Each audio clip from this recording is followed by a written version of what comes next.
National First Antibacillus, Valerie Hollingsworth Baker, and our moderator for this evening, Sora Michelle Stevens. Thank you. Wow, we sound really good on paper. Good evening and welcome to St. Francis College, everyone. We are pleased that you are here. We thank you eminently for your patience.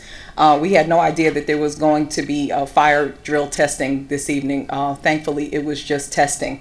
I am honored to interview my Sarah and friend. She was in my wedding, just in case you didn't know. We left that out on paper. Valerie Hollingsworth Baker, our National First Antibacillus. Well, thank you so much. It's such a pleasure being here today. Thank you. So let's dig in. Okay. You've been a Zeta now for 34 years. Wow. Time flies, right? Yes, it does. What inspires you to work as hard as you do for Zeta? What inspires me to work as hard as I do? Well, I've always been a person that when I like something and something that I feel that is interesting, but yet is thoughtful, and is something that's going to make a change, then I dig right in. And I always knew Zetas, as I was coming up, and I joined because of the Zetas that I knew. But when I joined the organization, I also had the opportunity to meet one of the founders, founder Fannie Petty Watts. And that was so awe-inspiring to me because, I'd said, wow, I'm getting to meet a founder. And she's part of why we are where we are today, is Zeta Phi Beta Sorority. And I got to know her very well. She lived not too far from me in my own neighborhood. I was able to get up on Saturday mornings and I would used to walk to her house. And I would check on her, see how she's doing, talk to her, do chores, help her do chores around the house. And I got to know her very well. And she got to know myself and my mom. And we took her on as part of our family. And we would invite her over for dinner. We would go over to her house. We would make sure that she was taken care of, even though she had her son and her daughter-in-law. But as a Zeta, I thought that was the right thing to do because she was our founder. And I just sat at her feet and I just listened to all the stories she had to tell about the organization and all the things that had transpired between 1920 and the time that I came in. And it was just so amazing that these women they came together as one. And then look at where we are today. And she always told me that, you're going to go far in life. And she said, but you got to keep at it. You got to be determined. And you got to be there to make change. And make change for the betterment. Make change for the organization that you believe that it should happen. So I think that why I'm here this long and why I stick around this long through Zeta, because a lot of us, we become Zetas, and maybe because of life changes, things happen. We're not always active. There are milestones in our lives. There are things we have to do. But I remain active because of Sora Watts. I'm steadfast because of Sora Watts. I'm determined because of Sora Watts.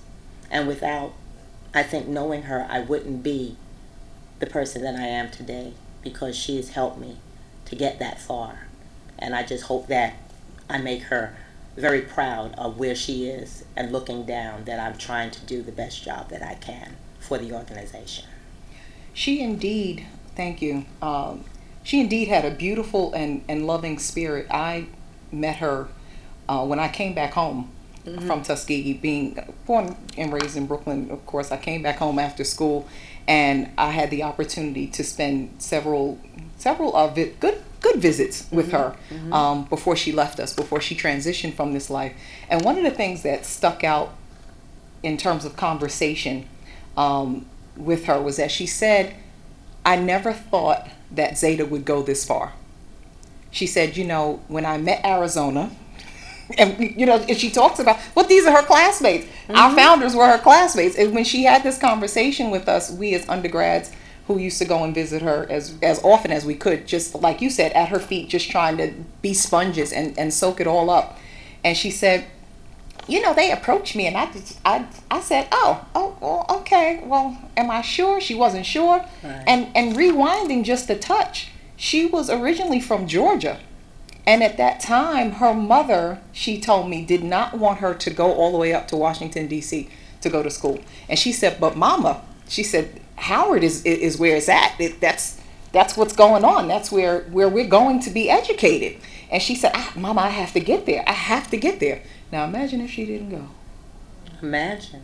And she said that she just had to be on that campus because Howard University was turning out so many leaders and scholars that she had to be a part of that. And there was no way she was taking her mother's word. If her mother had said no, she said she wasn't taking no for an answer because she had to be there. And her spirit clearly lives on through you and through sorrows, so many sorrows whose lives she's touched. Looking forward in Zeta, what is your vision for the sisterhood? If you had to encapsulate it in, I don't want to say one word because I know that might be hard, but if you had to say that you had one specific vision for Zeta Phi Beta Sorority Incorporated, could you say what that is? My vision is for Zeta to be the #1 service organization in America and then the world. And that's where we should be. And that's where we're going to be. That's it. That's it. Can you describe, this is a loaded one, can you describe a typical day as the National First Anti-Bacillus of Zeta? And that should include the orange juice. Ooh, boy. Well, the day is long because what I do, I'm a full-time telecommuter for New York Life Insurance. Mm-hmm. So I work from home.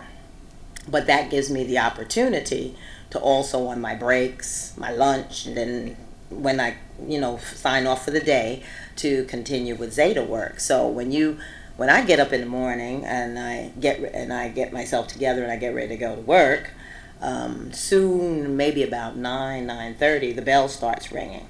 And our joke at the house is that there's several men that visit me during the day. Mm-hmm. Yes. we have the UPS man. Okay, Joe. And then we have the Federal Express guy, Jose. Okay. And we know them all by first name. Oh yes, we do. and then we have I'm sorry, we do have one lady. Okay. She's very fierce. She comes in, she's fully made up every day. She's with a DHL. Okay. Jody. And then we also have our regular mail carrier, George. And they all come simultaneously through the day, every day, Monday through Saturday. Thank God for Sundays and holidays because there is no mail delivery service, so I'm safe. But as those packets come in, what happens is that on the breaks I have to open them up. I have to make sure that all the information that is supposed to be in there for MIP is in there. Then I have to just stage them, so I have them set up, ready to review. Then I have to go through the review, and if there's anything that's missing, I immediately try to make telephone calls, leave messages for the coordinators or the undergraduate advisors, depending on who's sending the packet in, to please have them call me so that I can speak to them about things that they need to get so that we can move the packet along. And of course, then after that, then it's just actually the actual approval, which is always in writing. Right. Okay, and then from there I have to then create the reports that go to the bank and to national headquarters, and then I have to send out my welcome letters and my thank you letters, And I also have to make sure that the shipping notices that I send out for each and every approval is sent out when National is ready to ship the new member materials to the approved chapters. So that's an everyday process. Okay. On average, any particular day, let's say a Wednesday, how many packets do you see? Well, that really depends because there are heavy times and then there's a little lighter times. When the fall first starts, you can see anywhere between 20 and 30, every other day. In the spring, Jose, George, Jody, and You missed somebody. I missed somebody. They were bringing them in buckets. So I could literally go to a regional conference on a Thursday and come back home on a Sunday, and there's at least 85 to 90 applications every week sitting there. So it's just those just from Thursday to Saturday, but then there's Monday, Tuesday, and Wednesday. So in the spring, there were literally at least minimum 100 a week that were coming through. Wow, because I know especially with the undergraduates, a lot of chapters traditionally only take members in the spring. Like when I was at Howard, they only do membership intake during the spring. So I would imagine that the numbers are higher in the spring. What have you learned about being the National First Antibacillus that you did not know prior to becoming that officer for the sorority? Well, I think I had an idea of what the job entailed. I think what I didn't know is my tenacity of making sure that not only is that you give what you promise, but you go above and beyond. And I just didn't know how much above and beyond that would take until I actually got into the position and realized that even though I love what I do, it is a lot for one person, because I do believe that there are sorors across the country and abroad that really believe that I have a team of people sitting in my house waiting to help me to review and approve and staple and pack up and box up. But no, that's just me. I'm just sitting there alone in a room all day With your orange juice. all night with doing these packets, and it's tedious, but it's rewarding because I get to start to learn about who are our aspirants that are going to be our new members, because it's a lot of reading that's entailed. But thank goodness I'm a speed reader. I've been like that since I was in the 5th grade when they started that speed reading. So I can go through packets very quickly. It only takes me about 30 minutes to review a packet, but I really focus on those personal statements and feedback, that because you want to get a feeling of who are these people that want to become a part of your organization. Of course. So that's important. So those are the kind of things that I think that I didn't focus on, but now I focus on them now that I'm in the position. So there's little things that I've learned there with that. Got you. In regards to when you were introduced by Dr. Burton, she mentioned that you have that your professional experiences with New York Life. How has your professional experience helped you with your work in Zeta? Well, I'm a project manager. I'm a director. I have a team, even though I sit from home. But while I was going into work, I had a team that I worked with. So it's really about how you manage. I bring the management style, which to me is something that's important, because I'm organized. I'm a highly organized individual, and I have to be with this type of job, because with the amount of paper that comes through, if you're not organized and have everything where you can find it and who's calling about this and who's calling about that at any given moment, you would be in total chaos and anarchy. So being very organized, being able to communicate with our sorors, being able to have your written skills down so you can explain things in writing to our sorors, and just really being there, giving them customer service, because I'm in the production support area, and customer service is key with New York Life. They don't play around. They want you to know that the customer is always right no matter what, and they want you to cater to the customer. Right. So every soror to me is my customer, and I cater to them, and I make sure that they get what they need to have, because they are members who pay to be a member of the organization. So I feel it's important that they get from the officer good quality service or excellent quality service. Absolutely. And do you feel that those, through those professional skills, as you mentioned, like the customer service and the personal touch, have they helped you to streamline the membership intake process in terms of, again, looking at the packets and reading the personal statements, and just being able to turn around as many packets as you do, being basically a one-woman operation? Yes, it does, because, once you do something over and over again by rote, it becomes simpler and simpler. So, if you have a packet set up, and that's the whole part of staging. That's what I call it, staging. If you stage every packet and every piece of paper is exactly the same, everything is ordered, number 1, number 2, number 3. If I take that time to put everything like that, so no matter how many packets I'm reviewing, every packet is the same. I know that's very anal to some, but that's what makes it that's what speeds it along for me. So as long as everything is in a precise order and in a precise place, then it's just that simple to get through it. Because I have to get through it, because the sisterhood is depending on me to turn these packets around. I promised them that I would turn these packets around within 42 to 72 hours, but I've turned them around in less than 24. But that's the promise now that I have to keep. And Absolutely. I'm a woman of my word, so I must do that. And we appreciate that. So we're in the digital age now. We do things on our phones. We do things on our tablets. If you mention the word landline to someone, they might say, "What's a what? What?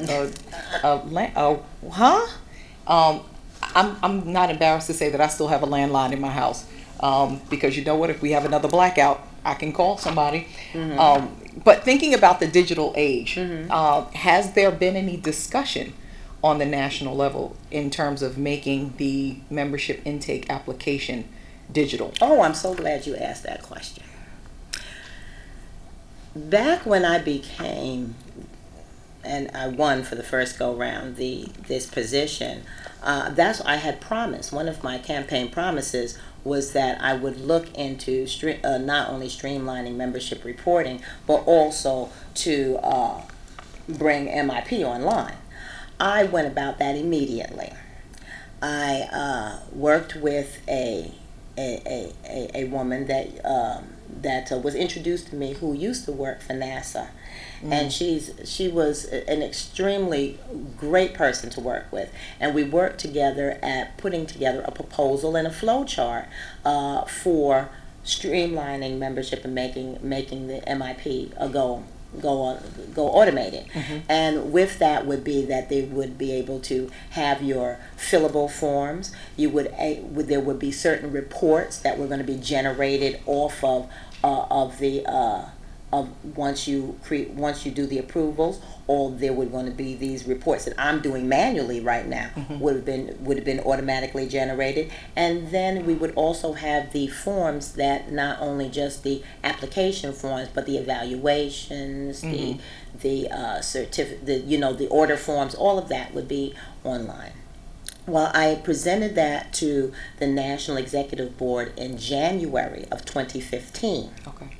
Uh, they really enjoyed listening to the report and was very excited about it. But then afterwards, what was told to me is that we have to do everything in an order. And I think that sometimes when you're on the outside looking in, you're saying, oh, why can't we do this and why can't we do that? But you really don't know until you get in there. And what happened is that the National is in the process, and has been in the process for a little bit, of working on bringing to you the automated system and a database to make sure that members were able to pay their dues online, and that you would be able to have a special area in the database where it be members only section. They have a company, a Vectra, who they're working with. So once again, it had to be a priority type deal. Right. Whereas if I was asking about MIP online, because where I would be making sure that the fees would go directly to the bank, and that the paperwork is now online, that I would be accepting e-transcripts, that these reports were going to be generated. I have to wait until they get the system up and running where you can pay your dues online. Right. And then once they do that, then I would be the second priority. Right. So I was told at this board meeting that just passed in January that it looks like hopefully this summer they should be up and running. And then the next item up on the list would be my proposal so that we can look at putting MIP online. Okay.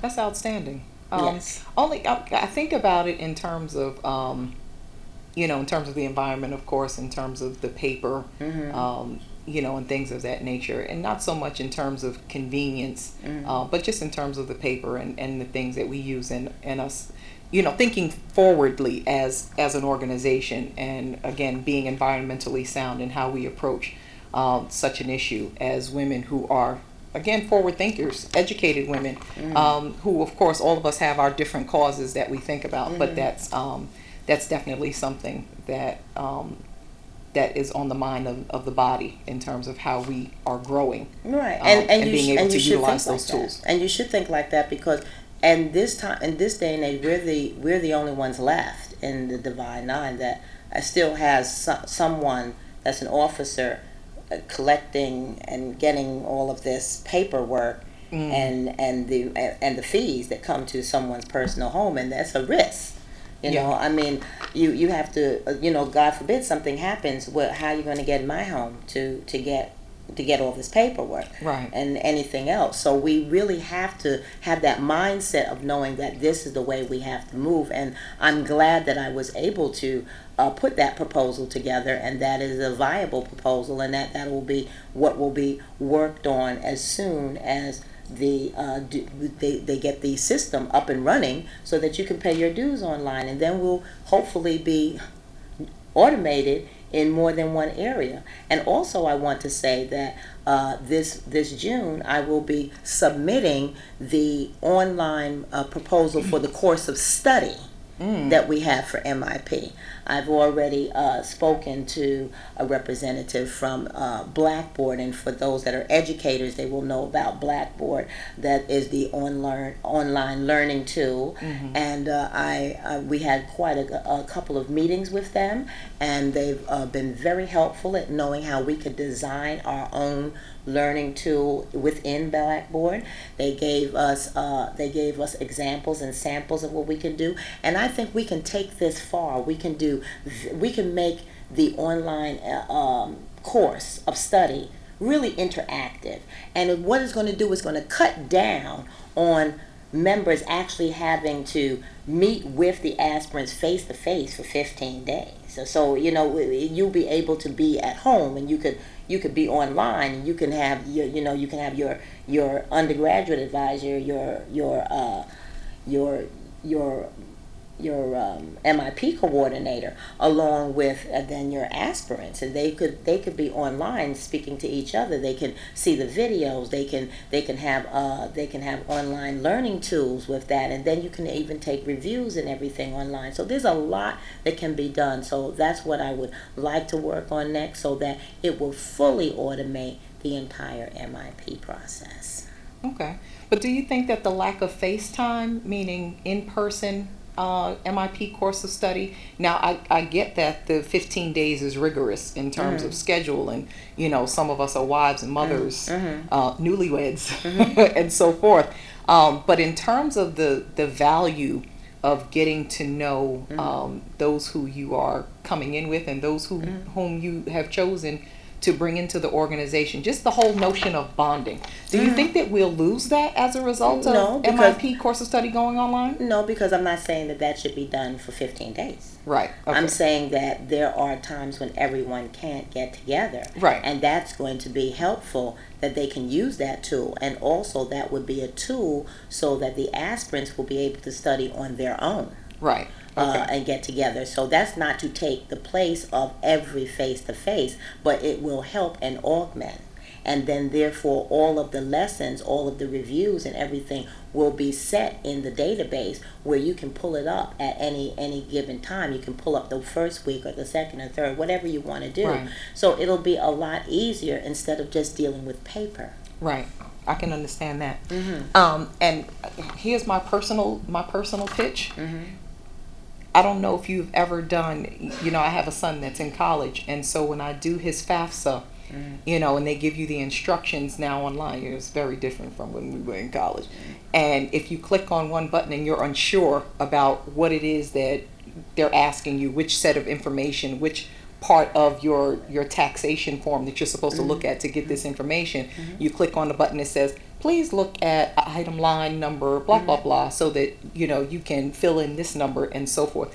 I would like to see that in MIP, because sometimes when you read the instructions in the application, now we like to say, well, we're college educated women, we should be able to figure it out and so forth. But sometimes it's not clear. And I say it's not clear because, you're going through this process of potentially becoming a member of the greatest sorority on the planet. And so your nerves, and you just want to get it done right. And I think it would be helpful, like if we could add that little bubble that's on the FAFSA that says, oh, if you're not clear about this, or like this is really asking you, like, boop, and then the bubble pops up, just like it does for the FAFSA. So that's my personal pitch. The forms would need to be changed up anyway, right? And because there's some redundancy on the forms, right?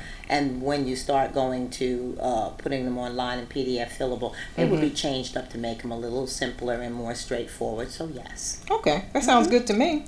I want to ask you about the Bridge Project and ZPEP. Can you tell us a little bit about those projects? All right. Well, those were part of my campaign platform. The Bridge Project is near and dear to my heart because that is about bridging the gap between the transition phase, the transition of you graduating from an undergrad, as being an undergraduate, and then hopefully transitioning into being not only being the graduate member, but being in a graduate chapter. Right. So we have a lot that we have to look at in terms of what are we doing right in some instances, because we have a number of undergraduates who then graduate and they do transition right into a graduate chapter. Absolutely. So we're doing something right there. But then there are a number that are not doing that, and there are certain reasons. I mean, there's life changes, life happens. You want to get a new job. You want to set, you want to get a job. Period. Yeah, you want to get a job. Period. You want to set, you want to start your life. You want to get your master's. You want to go through, So I mean, there's those things that we know about, but there's other things. Right. And not to delve into all of that. That's what the Bridge Project is all about. Just looking into the whole picture, making it a holistic approach. What I've been fortunate and blessed with is when I started this journey on as being first anti. There were numbers of sorors throughout the country that would either call me or tell me, if there was anything they could do to help me, let me know. And I'm good at, well, I remember you. You said you were going to help me, so I'll give you a call on the telephone. I'll see if you want to still help me, and then we'll talk. And and I brought them, into just talking, and I call them think tanks. Okay. Because that's what they are. You gather minds together, and you think about, and discuss the things that are pressing, things that are for this different subject line. Like with the Bridge Project, we're talking about how we're gonna make it easy to do this transition. Right. How we're gonna get undergraduates that are graduating to be like really energized and excited about going into a graduate chapter, making them want to go into a graduate chapter. So those are the things that we're working on, trying to make sure that we get that, and then when we bring it into a full proposal, we'll be able to present that to our international Grand Ambassadors, and then she'll be able to review that, and hopefully she'll see the things that that we're talking about, because it's very important that we actually look into certain things, because Absolutely. we want to address them, and we want to standardize the process, because see, that's another thing. We don't want your chapter to do it one way and this chapter to do it another way and this chapter over there, because then it's not standardized and we're not really getting the full effect. Correct. We want the full effect, so we want it standardized, and if we standardize, then everybody will be lockstep. And then of course you want to tweak it for certain things in your area and your chapter might do versus the next chapter, but in all, it's still one course. Right. One course that we're going at. So that would be the same for the next project. You said ZPEP? ZPEP. Mm-hmm. ZPEP is more of the enrichment project. Okay. And the enrichment project is is just what it states. It's enriching our minds from the new members' perspective, to those that we want to try to retain, to the reclaimed members. Okay. Because once again, we need standardized information that we can always roll out, so that any chapters can have that for their chapter meetings. If they want to have special meetings just for enrichment and embellishment, Right. and then of course with reclamation. Now, after these 2 years, I've seen sorors wanting to come back, and I mean, they've been out a long time. Mm-hmm. I mean, they've been out since, I think sometimes it's before John F. Kennedy was going on with, you know what I'm saying? It was really like that. I mean, those are how long that some have been out. So now imagine that. 60s, 70s, 80s, and now you're coming back now. You know how many changes we've had in that time? How many international Grand Ambassadors have changed? How many programs that have come through? How many new programs we have? What we're doing now? Who the officers now? They have no idea. So even that is a piece that we want to put together, where you have a certain PR piece for it, so that when you're trying to entice and encourage them to come back, there's a little PR piece of what we're doing now, how we are, who are the players, what are the new programs, the whole 9 yards. And then we have the actual, when we get them back in, then we have the actual embellishment of giving them all the updated information and letting them become acquainted, letting them know, so they're not sitting in a corner and just scratching their head, not understand, like they don't know what's going on. Exactly. You want your members to be aware, to understand what is going on, because they're paying their fees. And if they're paying money, I'm not gonna pay money and after a while I'm just sitting there and I'm just lost. Like a bump on the pickle. Right, I could go and buy some more shoes or something like that, Exactly. with that. So instead of that, I would rather have you embellished and enriched by having a program that will be on several levels. Because just like school, you have you have the grade school, then you have the middle school, then you have the high school, then you have your higher education.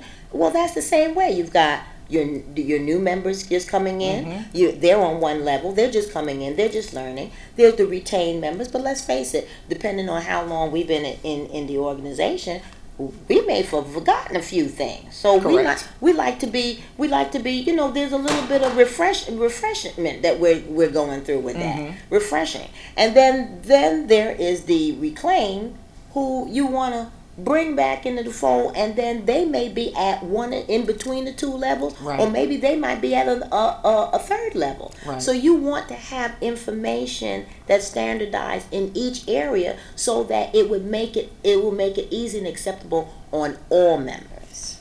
Absolutely.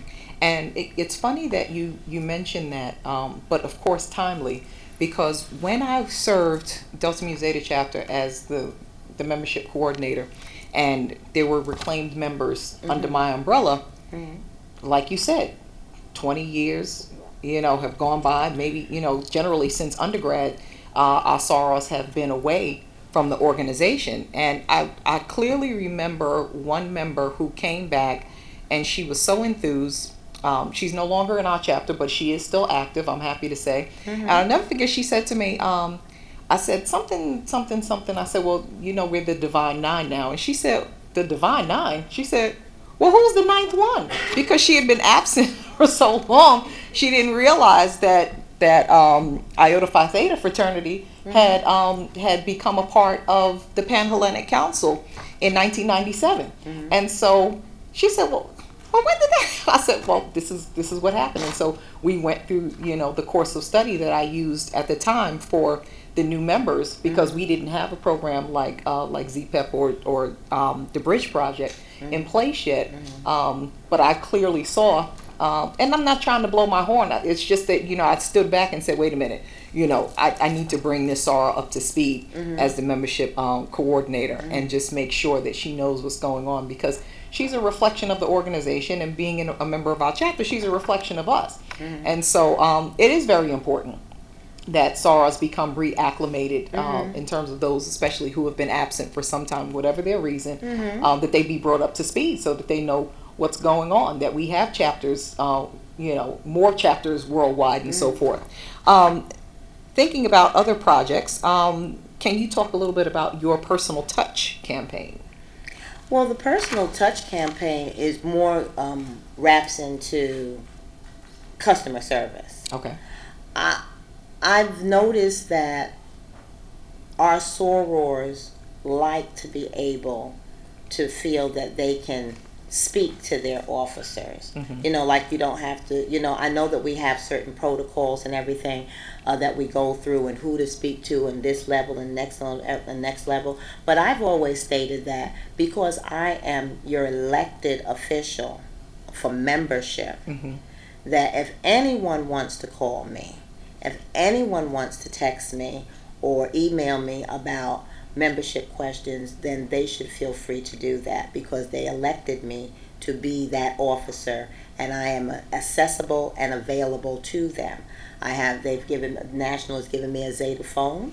I don't have a problem giving out that number to everybody of Zeta that needs to have it, and I do answer my calls or return my calls. So with the Personal Touch, I make sure not only that I do that and I'm available to the membership, but that those small little things, that it's not always the big things that get sorors or people in general. Right. It's the small things. The small things is the welcome letter. Right. The welcome letter to new members. I can't tell you how many emails I've received from new members that they just feel like that's just the best thing that ever happened to them, because they got a welcome letter from me. Right. You know, and I'm like, well, I'm just greeting you, but that's big to them. Right. You know, that's a big deal to them. Or when I thank the MIP coordinators and the undergraduate advisors in another letter, and state that I thank them for helping Zeta to grow, because it's them. They're the ones on the front lines. I'm reviewing the paperwork. I'm doing the I'm doing the grunt work at the end of the day with review and approve and all of that. But it's all those Zetas out there across America and abroad.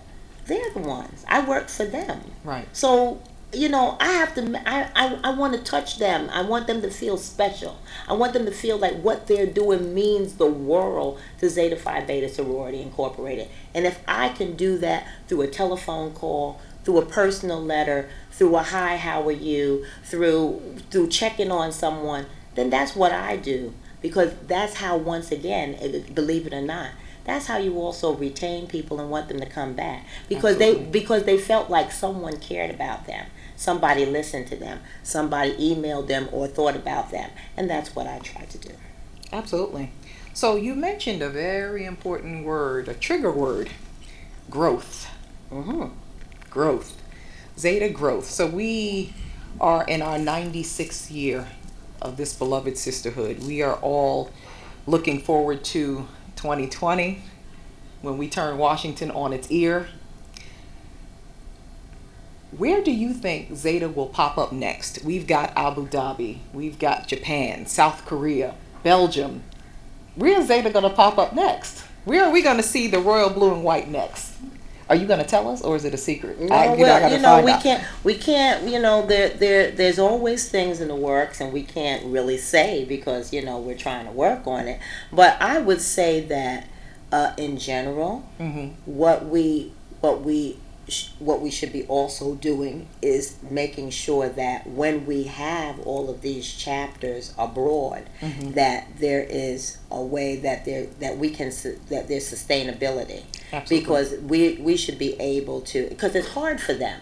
I mean, when you come to think about it, the chapters that we have are abroad, not.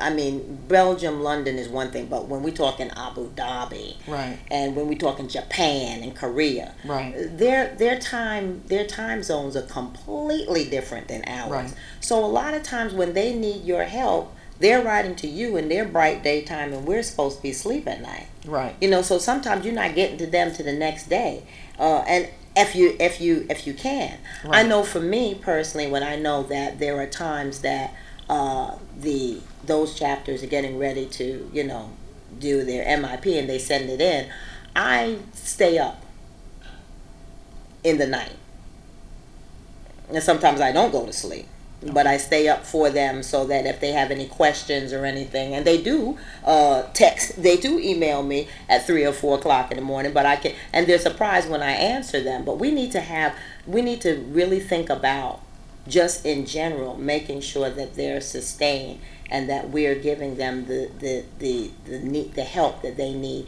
to keep moving. So with that, what I've also been working on is a chapter chartering. Okay.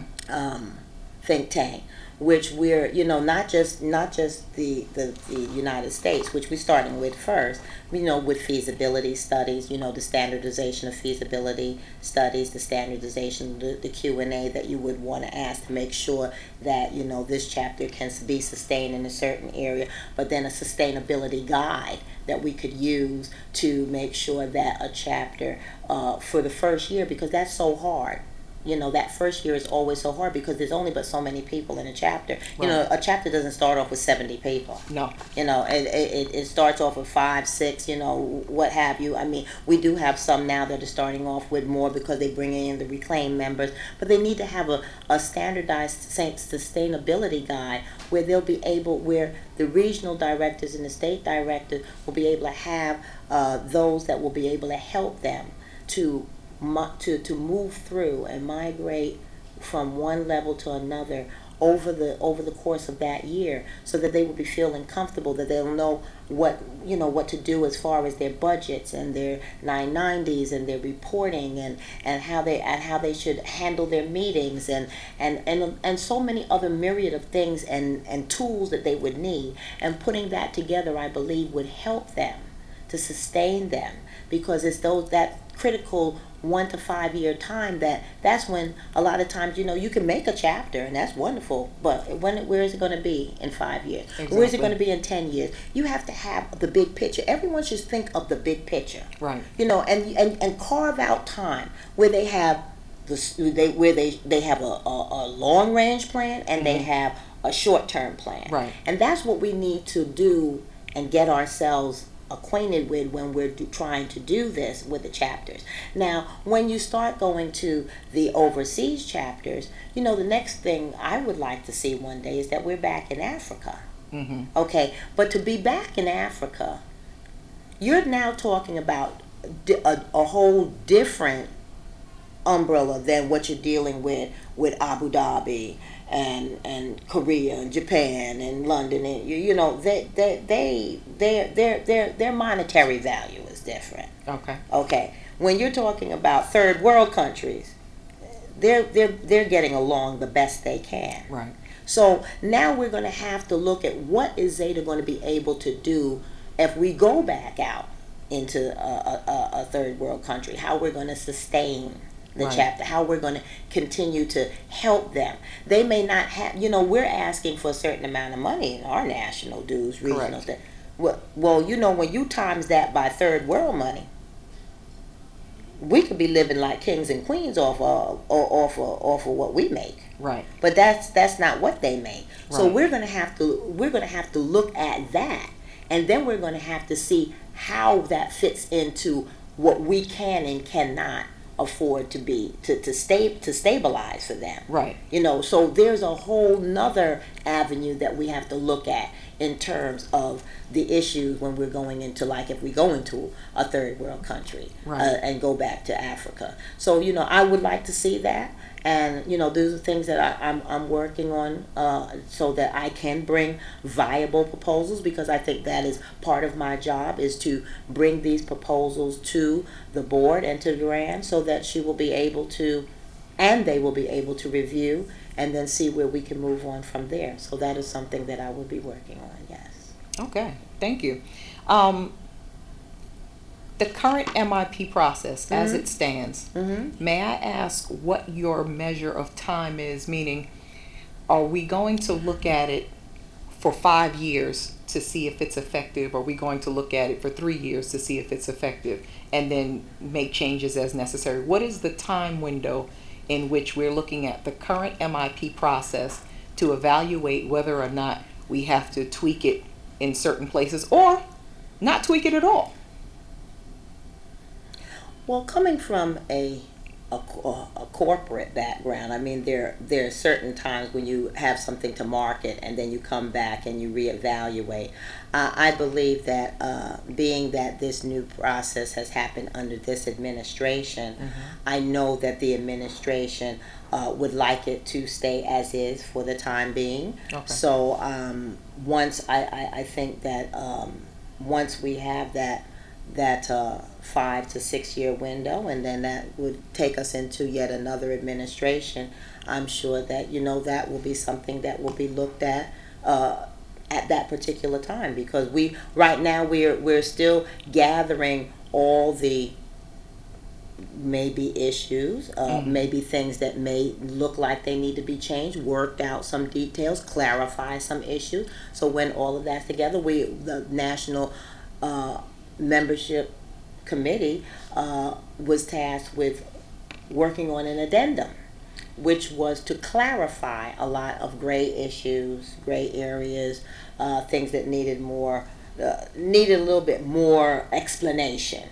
And we're pretty much done, and we're going to submit that to the board, so that hopefully by the board will review that. We'll have those updated addendum procedures to be added to the document for the next fiscal year. And then we'll start again and look at that. And like I said, for an overhaul of what you're talking about, that would probably be the next administration. Since this administration put this together. Right. From 2013. Got you. Okay. I want to revisit leadership styles as we draw to a close. There are various, we all have professional lives, and of course we have our sorority life now. And when we look at different leadership styles in terms of how we, not only how we look at our leaders, but how our leaders lead, is there a style that you could pinpoint and call your own? Like, I would never call you a micromanager. To me, you epitomize a transactional leader. You assess the issues. You look around and you say, well, we have a new member here, and I see that she's outstanding in math. But her accounting skills are impeccable. I think that we need to work on her, possibly, doing Tamia's work for the chapter, national, local, state. And so you're able to look at potential leaders and bring them up.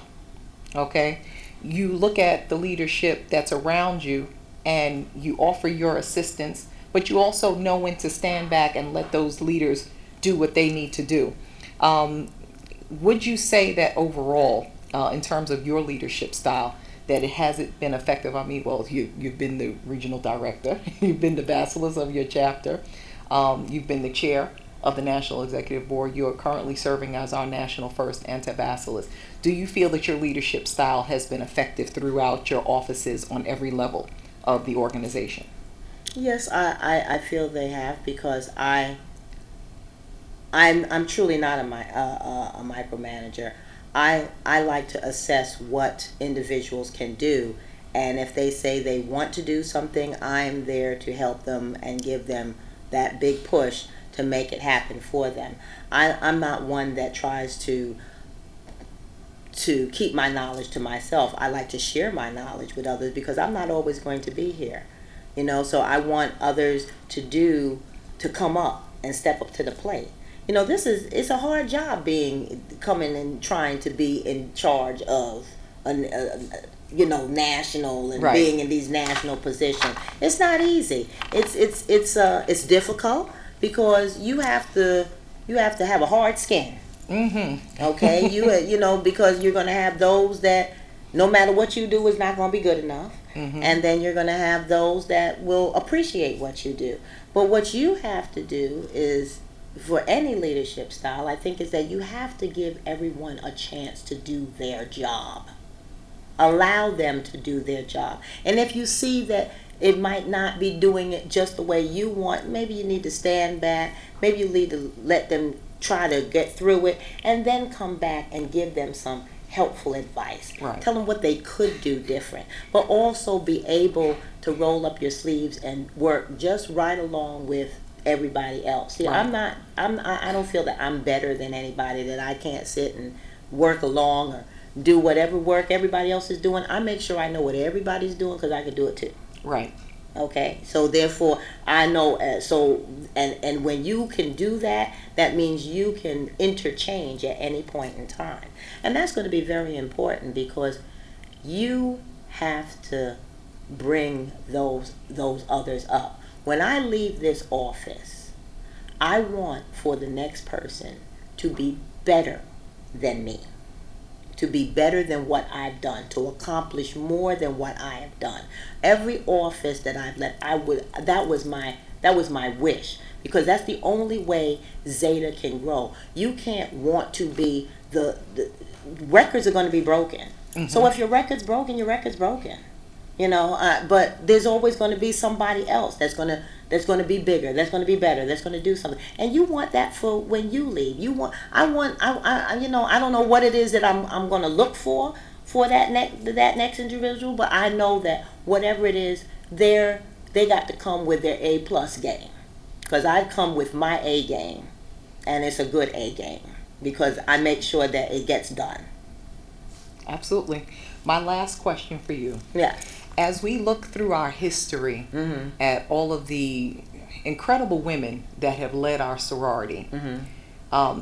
You've had the opportunity to work with some, Mm-hmm. And some who I'm sure were very close to your heart. Mm-hmm. Is there one, out of every international Grand Bacillus that we've had in our history, is there one in particular that, how can I say, her spirit speaks to you, or that you can say that you emulate, that you just love her style, that she's the one who stands out for you when you think about Zeta leadership? She epitomizes Zeta leadership.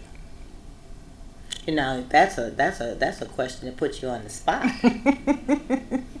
Well, as a politician, because I emulate President Obama, President Clinton, because those are the ones. When you come to think about people that are out there, when you come to think about Zeta, I would say I would have to say that it would be a number. I can't pick one person, Okay. because there just like how when you want to say what is the perfect mate, but nobody's perfect. Right. So therefore, you may like a quality from A, and then you like a quality from B, and then you like a quality from C. You would wish that it all come together in one package. but it doesn't. So there are a number of past international grand bachelors that I will take qualities from each one, because those are qualities that got me revved up, that I saw something and said, I could take a little from there, and I could use that, and I could do this, and then I put it together, and then that's me. I would take, that's an outstanding safe answer. I would take the fire of Deborah Wolf, and I would take the gentleness of Edith B. Francis. And those are the top two that I can think of. I'm not trying to get myself in trouble. Those are just the top two that I can think of off the top of my head, in terms of if I had to pick qualities from our past leadership, that if I could put it into a bottle, like you said, or put it into some type of cup and swallow it, and take these qualities from our incredible women who have led this organization. Those two would be a part of my ingredients. Well, the drives, the determination and drives. You've gotta say something about someone like a Dr. T.R. Because there's a drive. Yes. I mean, and being now the centennial chair. Right. She's driven. I mean, when Dr. T.R. calls you on the phone, you better be on it, because she's going to ask, she's going to do, but I like that, because it's a drive, it's the same way I was under Barbara Carpenter's administration. Right. It was a drive in her. I mean, yes. Because, like everything had to be just so. Right. And they had, everything had to go in a certain manner, in a certain way, in a certain look. So it's that, it's those kind of qualities. That's why I say it's so hard. But those are two that bring to mind when you're talking about, past grands, that you have that drive. Because you have to have a drive to having to want to do something like this. Because if you don't have that passion and you don't have that drive, I don't think that you would be able to excel. You're absolutely right. Valerie, I thank you for your time this evening.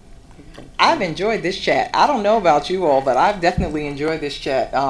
In my 23 years from the time that I met Valerie, we clicked as if we were separated at birth. We were almost separated at birth. Our birthdays are a day apart, if that's worth anything. And so I thank you again for your leadership. I thank you for your friendship. I thank you for sharing your time and talent with our organization. Saras, questions from the floor. What you got? Oh, we got questions. Okay.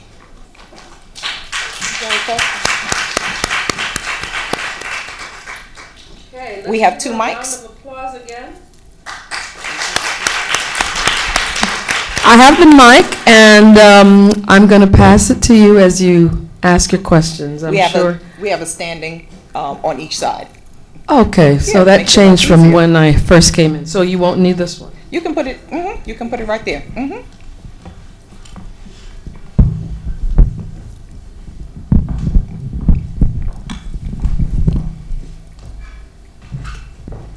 Good evening, everyone. Good I didn't know evening. I didn't have to speak into the mic. Okay. Well, my question to you is regarding digitizing. Well, your plans for digitizing the MIP process. So, I guess my question is, what are your plans for making the MIP process online more secure?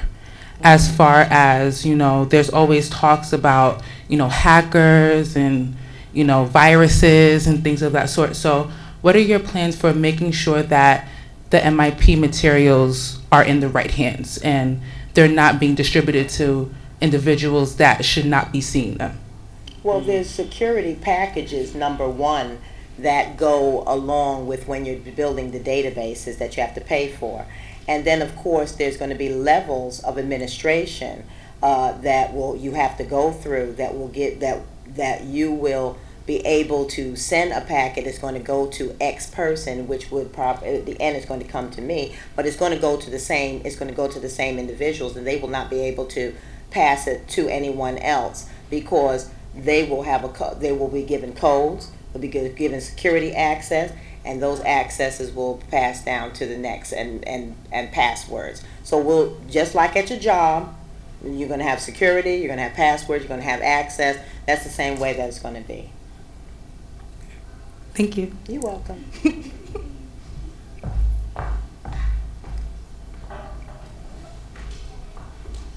Oh, I like this crowd. They got it all. Mm-hmm. Okay, you have a distinct advantage of having our national first anti-bacillus here in the room with you, so we'd love to hear your questions. Does that mean that she covered everything? Yes. Yeah? We're that thorough, huh? Okay. Okay. So I think she deserves another round of applause, as well as our moderator. Thank you, Sir Hollingsworth, Sir Stevens.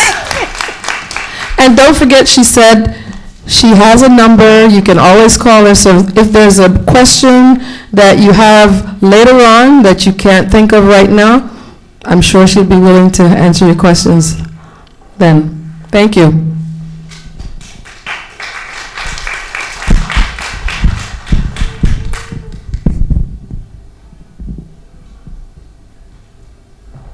We have a special treat for you.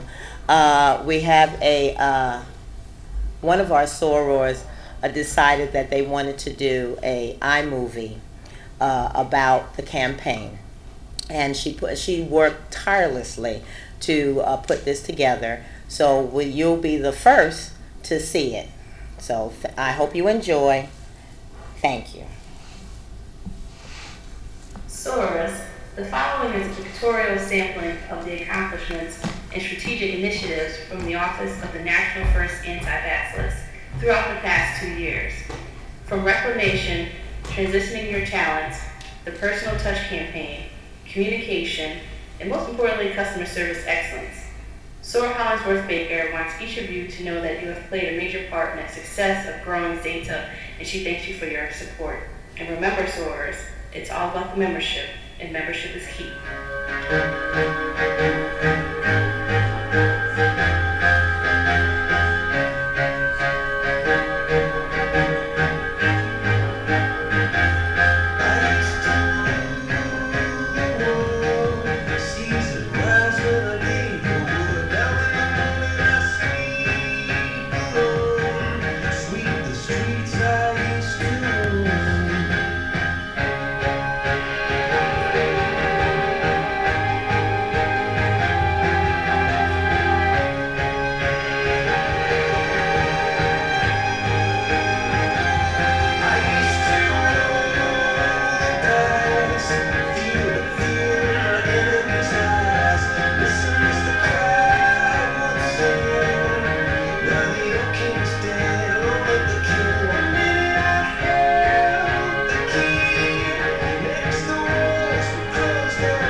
educational process of MIP. Body, believing the strength of conducting chapter MIP. And spirit, providing exceptional customer service by being available to the membership because your needs and concerns do matter to you. I remain that customer service drift officer, making the needs of the system with my #1 priority. So if you have been pleased with my services and that I have provided over these 21 months, vote Valerie Hollingsworth Baker for National First Anti-Bachelor because it's about the membership, and membership is key. Thank you.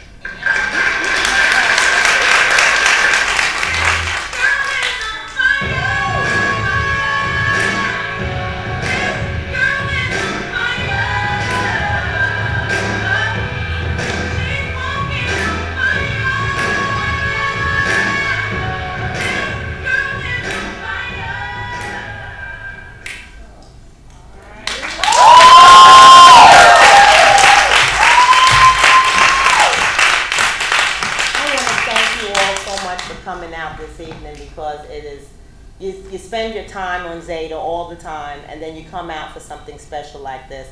And I just want to tell you that I thank you so much from the bottom of my heart. I love you all and have a good evening and get home safe. We love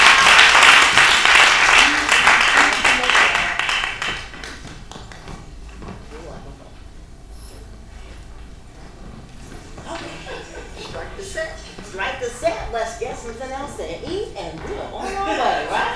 Woo!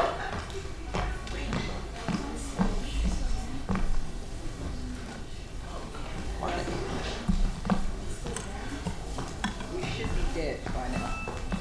We should be dead. Just in case. Let me make sure. I said strike the set, so they know what that means. Good at that. It is? Chopped out. Chopped out. Strike it.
Okay, good enough.